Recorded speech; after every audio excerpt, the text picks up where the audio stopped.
La Bible en un an, la 222e journée, le livre de Jérémie, chapitre 25, verset 1 au chapitre 26, verset 24. Le livre des psaumes, chapitre 31, verset 10 à 21. Le livre des proverbes, chapitre 20, versets 23 et 24. La première épître aux Corinthiens, chapitre 1, versets 1 à 17.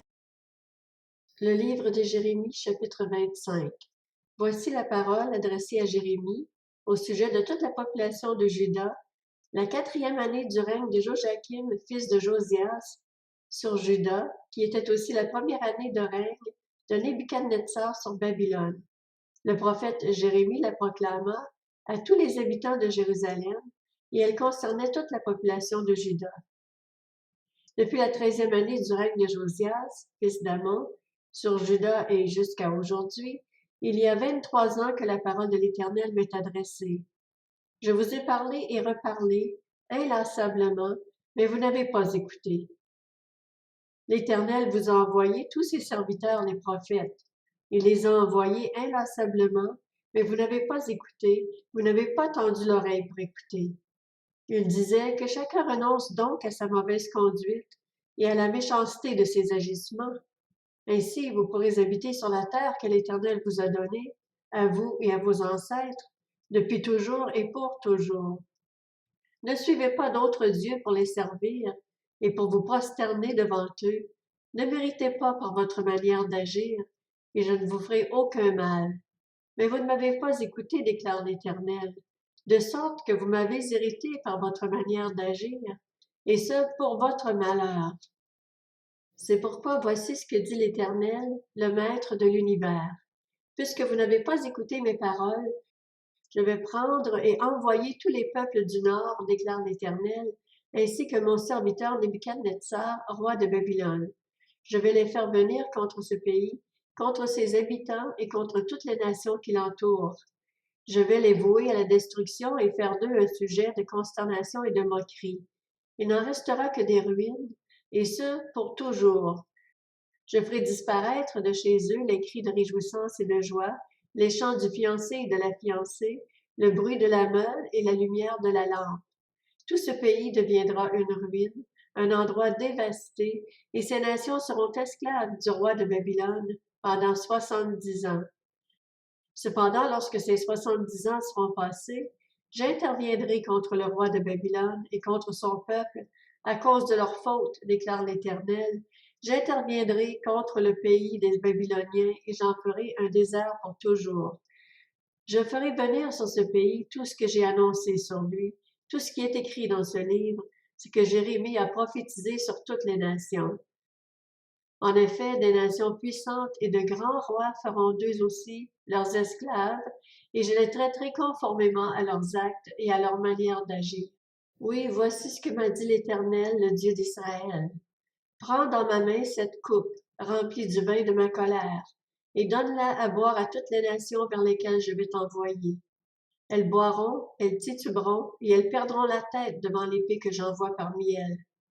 J'ai pris la coupe de la main de l'Éternel, et je l'ai donnée à boire à toutes les nations vers lesquelles il m'avait envoyé, à Jérusalem et aux villes de Juda, à ses rois et à ses chefs, pour en faire des ruines, un sujet de consternation, de moquerie et de malédiction, comme on peut le constater aujourd'hui, au Pharaon, roi d'Égypte, à ses serviteurs, ses chefs et tout son peuple, aux peuples de toutes sortes, à tous les rois du pays d'Uz, à tous ceux du pays des Philistins, à Ascalon, à Gaza, à Ekron et à ce qui reste d'Asdod, aux Édomites, aux Moabites et aux Ammonites, à tous les rois de Tyr, à tous ceux de Sidon et à ceux de la côte situés de l'autre côté de la mer, à Dedan, à Théma, à Buz et à tous ceux qui se rasent les coins de la barbe, à tous les rois d'Arabie et à tous ceux des populations diverses qui habitent le désert, à tous les rois de Zimri, à tous ceux de l'Am et à tous ceux de Médie, à tous les rois du Nord, qu'ils soient près ou loin, les uns après les autres, et à tous les royaumes du monde qui vivent à la surface de la terre. Enfin, le roi de Sheshak a dû boire après eux. L'Éternel m'a ordonné, annonce-leur. Voici ce que dit l'Éternel, le Maître de l'univers, le Dieu d'Israël. Buvez, enivrez-vous, vomissez et tombez sans plus vous relever devant l'épée que j'envoie parmi vous. Et s'ils refusent de prendre la coupe de ta main pour la boire, dis-leur, voici ce que dit l'Éternel, le Maître de l'univers. Vous en boirez, c'est certain.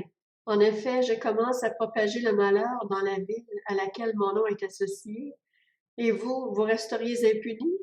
Vous ne resterez pas impunis, car j'appelle l'épée sur tous les habitants de la terre, déclare l'Éternel, le Maître de l'univers. Quant à toi, tu leur transmettras toutes ces prophéties, et tu leur diras, l'Éternel rugit d'en haut, de son saint refuge, il fait retentir sa voix. Il rugit contre son domaine, il répond à tous les habitants de la terre d'un cri semblable à celui des hommes qui écrasent le raisin. Ce tapage se propage jusqu'aux extrémités de la terre, parce que l'Éternel est en conflit avec les nations. Il poursuit toute créature en justice, il livre les méchants à l'épée, déclare l'Éternel. Voici ce que dit l'Éternel, le Maître de l'univers. Le malheur se propage de nation en nation, et une grande tempête se lève depuis les extrémités de la terre. Ce jour-là, ceux que l'Éternel aura tués seront étendus d'un bout à l'autre de la terre. Ils ne seront ni pleurés, ni ramassés, ni enterrés. Ils seront pareils à du fumier sur la terre. Hurlez, bergers, criez, et vous, les puissants du troupeau, roulez-vous dans la cendre. En effet, le moment où vous allez être massacrés est arrivé. Je vous briserai, et vous tomberez comme un vase précieux. Plus de refuge pour les bergers, plus d'échappatoire pour les puissants du troupeau. On entend les cris des bergers, les hurlements des puissants du troupeau, car l'Éternel dévaste leur pâturage.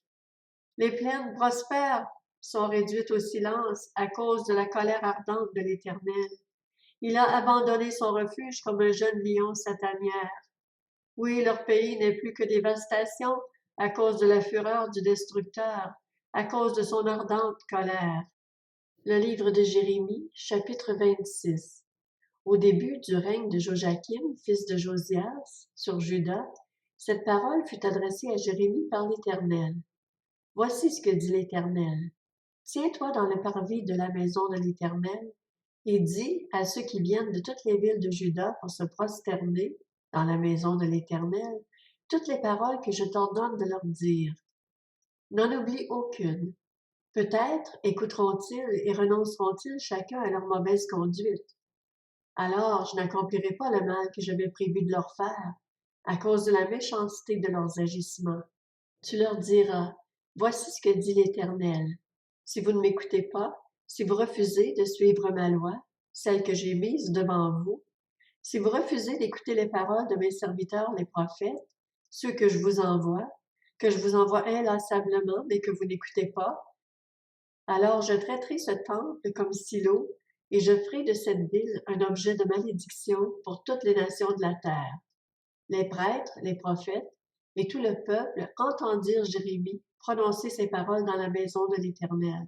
Il finissait de dire à tout le peuple tout ce que l'Éternel lui avait ordonné de dire, lorsque les prêtres, les prophètes et tout le peuple s'emparèrent de lui en disant, « Tu vas mourir. Pourquoi prophétises-tu au nom de l'Éternel en disant, « Ce temple sera comme Silo et cette ville sera dévastée, inhabitée. » Tout le peuple s'attroupa autour de Jérémie dans la maison de l'Éternel. Lorsque les chefs de Juda apprirent ce qui se passait, ils montèrent du palais royal jusqu'à la maison de l'Éternel et s'assirent à l'entrée de la porte neuve. Alors les prêtres et les prophètes dirent aux chefs et à tout le peuple, « Cet homme mérite d'être condamné à mort, car il a prophétisé contre cette ville, comme vous l'avez entendu de vos propres oreilles. » Jérémie dit à tous les chefs et à tout le peuple, « C'est l'Éternel qui m'a envoyé pour prophétiser contre ce temple et contre cette ville toutes les paroles que vous avez entendues. Maintenant, corrigez votre conduite et votre manière d'agir. Écoutez l'Éternel, votre Dieu, et il n'accomplira pas le mal qu'il avait l'intention de vous faire. Quant à moi, je suis entre vos mains. Traitez-moi comme vous l'estimez bon et juste. Seulement, sachez bien que si vous me faites mourir, vous vous rendrez coupable d'avoir versé le sang innocent vous, cette ville et ses habitants? En effet, c'est vraiment l'Éternel qui m'a envoyé vers vous pour vous faire entendre toutes ces paroles. Les chefs et tout le peuple dirent aux prêtres et aux prophètes, cet homme ne mérite pas d'être condamné à mort, car c'est au nom de l'Éternel notre Dieu qu'il nous a parlé.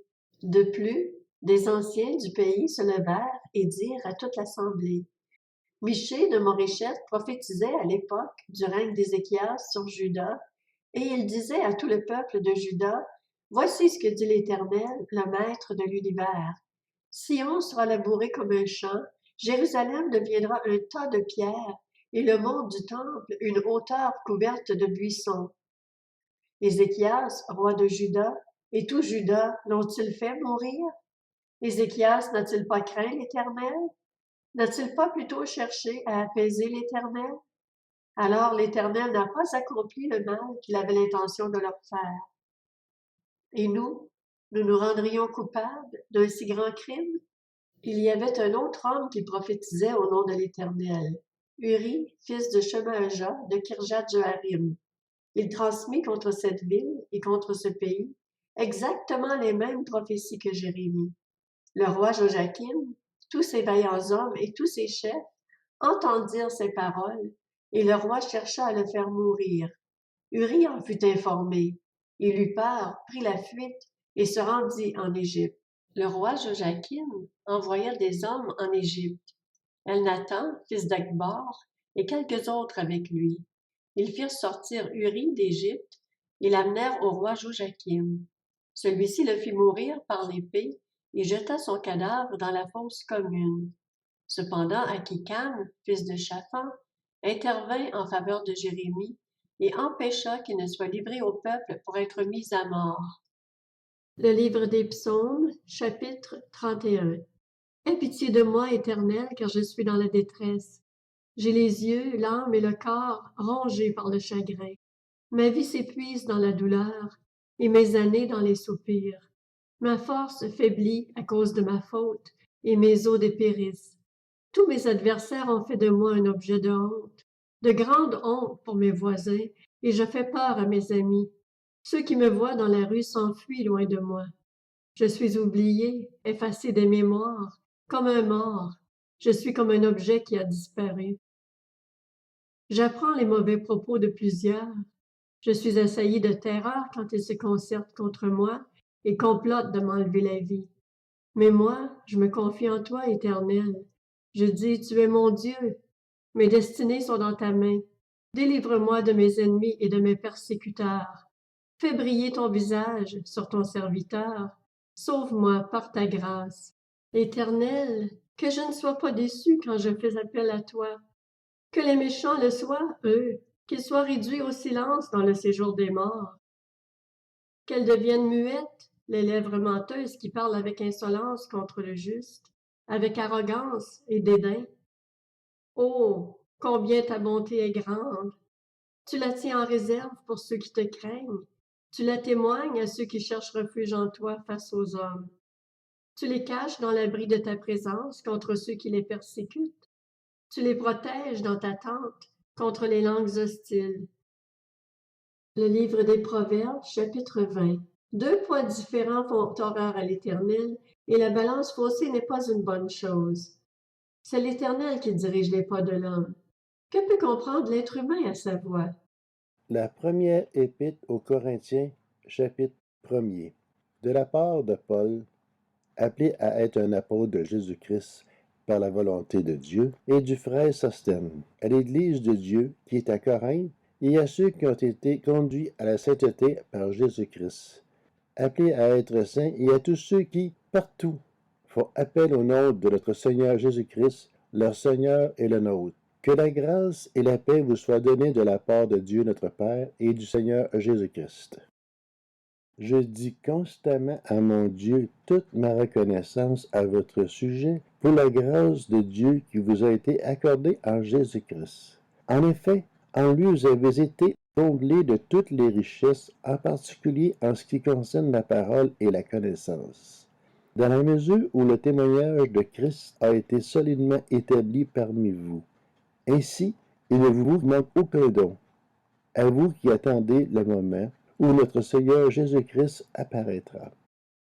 C'est lui aussi qui vous affermira jusqu'à la fin pour que vous soyez irréprochables le jour de notre Seigneur Jésus-Christ. Dieu est fidèle, lui qui vous a appelé à vivre en communion avec son Fils Jésus-Christ, notre Seigneur. Je vous supplie, frères et sœurs, par le nom de notre Seigneur Jésus-Christ, de tenir tous le même langage, qu'il n'y ait pas de division parmi vous, mais soyez parfaitement unis dans le même état d'esprit et dans la même pensée. En effet, mes frères et sœurs, j'ai appris à votre sujet, par l'entourage de Chloé, qu'il y a des rivalités entre vous.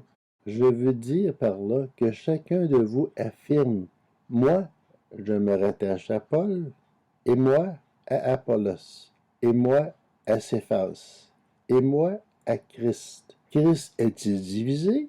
Paul a-t-il été crucifié pour vous? Ou est-ce au nom de Paul que vous avez été baptisés?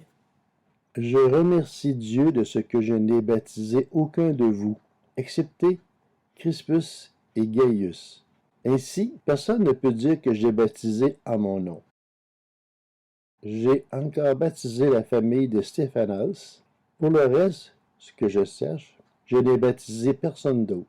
De fait, ce n'est pas pour baptiser que Christ m'a envoyé, c'est pour annoncer l'Évangile, et cela sans recourir à la sagesse du langage, afin que la croix de Christ ne soit pas vidée de sa force.